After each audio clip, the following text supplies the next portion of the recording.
आपकी अदालत मध्ये दिल्लीच्या मुख्यमंत्री रेखा गुप्ता यांच्यावर आरोप आहे की ह्या दिल्लीवर लादल्या गेलेल्या सीएम आहेत.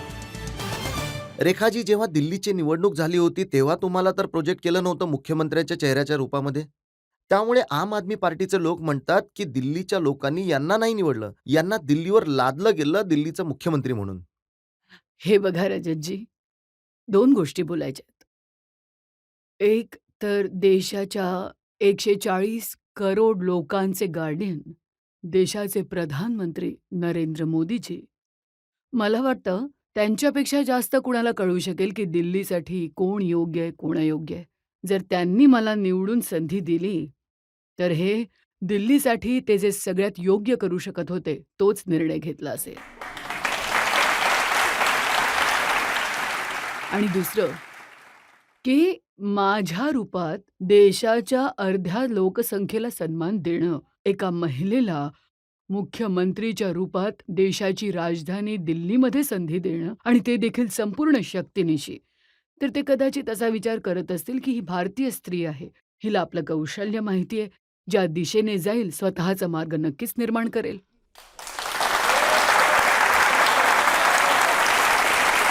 पण लोकांमध्ये आता उत्सुकता आहे हे जाणून घेण्याची की ज्यावेळी हा निर्णय होणार होता मीडियामध्ये सुद्धा खूप सारी नावं चालू होती. म्हणत होते की स्मृती इराणी दिल्लीच्या मुख्यमंत्री बनतील. प्रवेश वर्मांची मुलं टीव्हीवर बघून म्हणत होते की बाबा चीफ मिनिस्टर बनणार आहेत. तर मग रेखा गुप्ता कशा बनल्या? मी तर हेच म्हणू शकते की भारतीय जनता पार्टीचं एक खूप मोठं वैशिष्ट्य आहे, की ज्या ग्रासरूट लेव्हलच्या सुद्धा एखाद्या व्यक्तीला, एका साध्या पार्श्वभूमीवरून आलेल्या एखाद्या नेत्याला, आपल्या खूप ट्रेन केलेल्या कार्यकर्त्याला सुद्धा अशी संधी देऊन त्याच्यावर विश्वास ठेवू शकतील, की तो राज्याची व्यवस्था आणि जनतेच्या हितासाठी कार्य करू शकेल. तर मला सगळं क्रेडिट जे आहे शीर्ष नेतृत्वाला आणि पार्टीला द्यायचं आहे. तसं बीजेपीमध्ये म्हणतात ना की ज्याच्या नावाची खूप चर्चा होते त्याला संधी मिळत नाही. मग तुम्ही प्रयत्न केला होता की माझ्या नावाची चर्चा होऊ मी नये? खूप प्रयत्न केला की माझ्या नावाची चर्चा थांबावी. परंतु तुम्ही टीव्हीवाले वारंवार दाखवत होता की महिला बनली तर रेखा गुप्ता बनेल. तर मला काही माझ्या मित्रांनी सांगितलं, हे यायला नाही पाहिजे. मी म्हणाले, मी थांबवू सुद्धा शकत नाही. जे होतंय ईश्वराची त्यामध्ये कृपा असली पाहिजे. मला दिल्लीची सेवा करण्याची संधी मिळेल तर संपूर्ण शक्तीनिशी करेन आणि दुसरं काही मिळालं तर ते सुद्धा संपूर्ण श्रद्धेने करेन मी. असं सुद्धा म्हणायचे लोक की बीजेपीमध्ये जो पहिल्या लाईनमध्ये बसला असेल त्याचा नंबर येणार नाही. मग तुम्ही मागे बसला होतात की मी पुढे अगदी बसला होतात? दुसऱ्या लाईनमध्ये बसले होते, पहिल्या लाईनमध्ये नव्हते. मी सुद्धा 30 वर्षापासून पार्टीत काम करते. मला माहिती होतं की पहिल्या लाईनचा नंबर येणार नाही.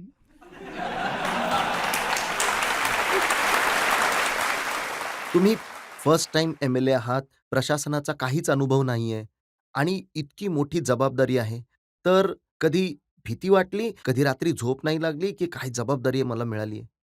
भीती सुद्धा वाटली, झोप सुद्धा रात्रीची उडाली आहे. आधी बनण्याआधी मला तर जसं माझ्या एका गार्डियनशी मी बोलत होते, मी खूप घाबरले होते. तर म्हणाले, की "काय झालं?"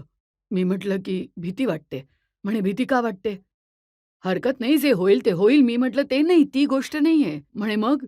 म्हटलं, "मी असा विचार करते, की जर मी काहीच बनले नाही, विधायकच्या नात्याने काम केलं तर ठीक असेल. मंत्री बनवून सुद्धा जर पार्टीने काम दिलं तरी सुद्धा चांगलं आहे. परंतु जर मुख्यमंत्री बनले तर मग कसं करणार मी?" तर ती भीती आधीचे काही दिवस राहिली. त्याच्यानंतर हे लक्षात आलं, की तुम्ही एकटे नाही आहात. तुमच्याबरोबर तुमचं नेतृत्व आहे, तुमचे साथी आहेत, तुमचे विधायक आहेत, तुमचं मंत्रिमंडळ आहे आणि इतकं मोठं प्रशासन आहे. जे सगळे लोक मिळून केवळ तुमचा विचार आणि नियत या 2 गोष्टी चांगल्या असल्या पाहिजेत, स्पष्ट असल्या पाहिजेत. त्याच्यानंतर हा एक प्रवास आहे. जेव्हा एकत्र मिळून चालू, तेव्हा दिल्लीच्या हितासाठी काम नक्कीच करू. हे बघा, 27 वर्ष भारतीय जनता पक्षाला वाट बघावी लागली दिल्लीमध्ये आपलं सरकार बनावं हे टोचत असायचं. 7ही एमपीज जिंकायचे परंतु दिल्लीमध्ये हारत असायचे. आता हे एक सांगा की मुख्यमंत्री व्हायच्या आधी मोदीजींना तुम्ही किती वेळा भेटल्या होता? मोदीजींना मी शेकडो वेळा भेटले. एका कार्यकर्त्याच्या रूपात, एका नेत्याच्या रूपात, सभासदाच्या रूपात, संघटनेची दायित्ववान कार्यकर्त्याच्या रूपात. मी मोदीजींना ओळखत होते, पण मोदीजी मला किती ओळखत होते मला नाही माहीत.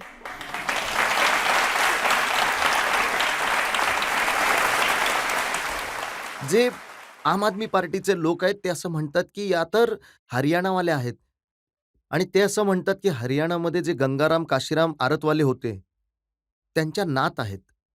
तर यांचा दिल्लीशी काय संबंध?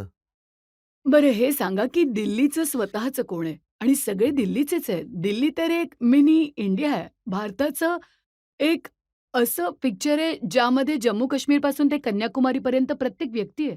आणि एवढंच नाही तर गुजरातपासून ते आणि नॉर्थ ईस्टपर्यंत प्रत्येक राज्याचे लोक दिल्लीमध्ये आपली हजारो स्वप्न पूर्ण करण्यासाठी येतात. आणि वर्षांपासून 30 वर्ष, 40 वर्ष, 50 वर्षांपासून ते लोक इथे राहतात. तर ही मिनी इंडिया एक दिल्लीचं स्वतःचं स्वरूप आहे. हं. आणि ते जे माझे बंधू, जे माझ्या आधी होते, जे आधी तर दिल्लीचे सुपुत्र होते, मग नंतर पंजाबचे पुत्र झाले आणि आता ते बिहारचे लल्ला होणार आहेत.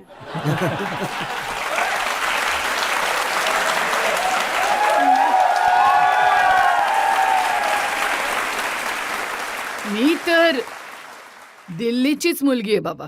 तर दिल्लीसाठी माझं दायित्व आहे ते संपूर्णपणे फुल टाईम 24/7 दिल्लीच्या मुख्यमंत्रीच्या नात्याने काम करणं माझं कर्तव्य आणि मी ते करते. असं तर म्हणतात लोक, की पायामध्ये चक्र आहे. दिवसभर फिरत असतात. मला असं वाटतं, की दिल्लीचे लोक देशाची राजधानी असून सुद्धा इतक्या वर्षांमध्ये इतक्या जास्त त्यांच्या आशा श्रिंक झाल्या, सुकून गेल्या. कारण ते आता मोठ्या-मोठ्या गोष्टींची अपेक्षा करत नाहीत. आज त्यांच्या छोट्या-छोट्या इच्छा राहिल्या आहेत. ते म्हणतात, "माझ्या घरचा पुढचा नाला नीट व्हायला हवा. माझं सीवर ओव्हरफ्लो नको व्हायला. माझ्या घरापुढे खड्डे नसले पाहिजे." छोट्या-छोट्या इच्छांबरोबर दिल्लीने स्वतःला श्रिंक केलं. कारण त्यांनी पाहिलं, की जे सत्तेमध्ये होते, शासनात होते, ते दिल्लीच्या हितासाठी काहीच करत नव्हते. तर आज त्यांच्या आशांना पंख देण्यासाठी, त्यांच्या अपेक्षा पूर्ण करण्यासाठी मला असं वाटतं, की दिल्लीला एक फुल टाईम मुख्यमंत्री मिळणं आणि तो जो इतका सारा बॅकलॉग आहे, 27 वर्षांपासून जो बॅकलॉग झाला होता, ते काम करण्यासाठी मला दिवसा दुप्पट आणि रात्री चौपट कष्ट करावे लागतील. तुम्ही म्हणताय, की ते करत नव्हते. ते तर एका बॉटल बरोबर एक फ्री देत होते. ही गोष्ट तर योग्य बोललात तुम्ही. शिकलेल्या सरकारकडे इतकं जबरदस्त विजन होतं, की जे संपूर्ण देशामध्ये कुठे झालं नाही, ते त्यांनी केलं. ते म्हणाले, की आम्ही पाणी फ्री देऊ, वीज फ्री देऊ, बाटलीबरोबर बाटली फ्री देऊ. तर जनता खुश होती. त्यामुळे 2-2दा जिंकवलं त्यांनी. मग त्यानंतर जनतेच्या लक्षात आलं, की याने तर काही होणार नाही. तुम्हाला इन्फ्रास्ट्रक्चरसुद्धा हवंय, तुम्हाला शिक्षणसुद्धा हवंय, तुम्हाला हेल्थसुद्धा हवी आहे, दिल्लीला प्रगती हवी आहे. दिल्लीला नशेमध्ये बुडवणारं सरकार त्यांना नको होतं आणि त्यामुळे जनतेने नाराज होऊन त्यांना इथून निरोप दिला. दिल्लीची जनता तुमच्या सरकारबद्दल काय विचार करते? 1-2 प्रश्न आपण पब्लिकमधून घेऊ शकतो. दिल्लीच्या आधीच्या मुख्यमंत्री आतिशीजींनी तुमच्यावर आरोप लावलाय की जेव्हापासून तुमचं सरकार बनलंय, सरकार तुम्ही नाही, तुमचे पती चालवत आहेत. पहिली गोष्ट तर मी या सामाजिक क्षेत्रामध्ये मागील 32-33 वर्षांपासून काम करते. 3 वेळा निगम परिषद, 3 वेळा विधायक निवडणूक, 2 वेळा दिल्ली विश्वविद्यालय छात्रसंघ. माझं काम कोणी दुसऱ्यांनी करावं याची गरजच नाही. परंतु हो, माझ्याबरोबर माझ्या टीमच्या रूपात हजारो कार्यकर्ते एकत्र येऊन काम करतात. आज ते पार्टीचे लोकसुद्धा आहेत, आज ते आर-डब्ल्यू-एचे लोकसुद्धा आहेत, आज ते कुटुंबाचेही आहेत. मग कुटुंबाचं सदस्य असणं असं तर नाही सांगत, की तुम्ही मदत नाही करू शकत. तर जसे हजारो कार्यकर्ते माझ्याबरोबर जोडलेत, तसंच माझ्या कुटुंबाचे सदस्यसुद्धा जोडलेले आहेत आणि मिळून काम करतात. रेखाजी, हे बरोबर आहे का, की ज्यावेळी लग्न झालं होतं त्यानंतर काही काळासाठी तुम्ही पब्लिक लाईफ सोडून घरी बसला होता कुटुंबाची जबाबदारी घेऊन? रजतजी, मी तर अशा एका कुटुंबातून आले, जिथे जेव्हा मी दिल्ली विश्वविद्यालय छात्र संघाची निवडणूक लढली, आधी दिल्ली युनिव्हर्सिटीची सेक्रेटरी बनले, तोपर्यंत माझ्या कुटुंबामध्ये माहीत नव्हतं की काय असतं. जेव्हा प्रेसिडेंट बनण्यासाठी पार्टी म्हणाली की निवडणूक लढायची आहे, तेव्हा माझी आई म्हणाली की "बापरे! हे राजकारण सावकाराच्या मुलांचं काम तर नाहीये आणि मुलींना तर अजिबात यासाठी अलाउड नाहीये." आणि त्याचप्रमाणे जेव्हा लग्न झालं, तर तिथे सुद्धा साधारण अशीच मानसिकता होती, की ठीक आहे, साधं सरळ आयुष्य असावं, आपली गृहस्थी सांभाळावी.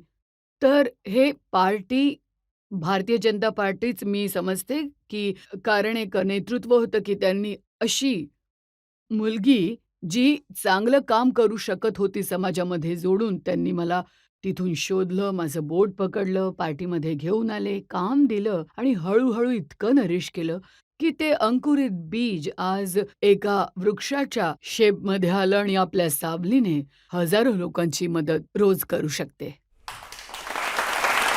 आता मी असं ऐकलंय की तुम्ही देशामध्ये जिथे कुठे जाता तिथे स्त्रिया नक्कीच तुमच्या जवळ येतात आणि त्यांना असं वाटतं की हो, यांच्यापासून इन्स्पायर होऊ शकतो. देशाची अर्धी लोकसंख्या तुम्ही हा बघा, भगिनी बसल्या आहेत. आज त्या सगळ्यांना नक्कीच असं वाटत असेल की रेखा गुप्ता मुख्यमंत्री नाही बनल्या, त्यांना वाटतं की आम्ही मुख्यमंत्री झालोय.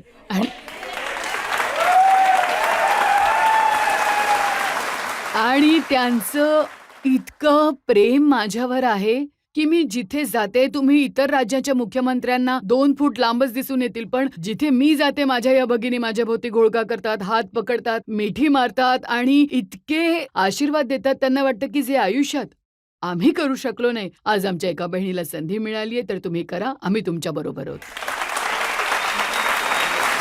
एक प्रश्न आणखी घेऊ शकतो आता आपण.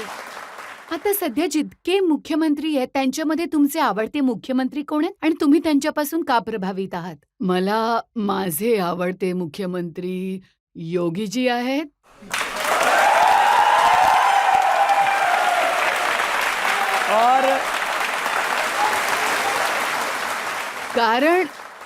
कारण ते तुम्हा सर्वांना सुद्धा आवडतात, त्यामुळे मलाही आवडतात.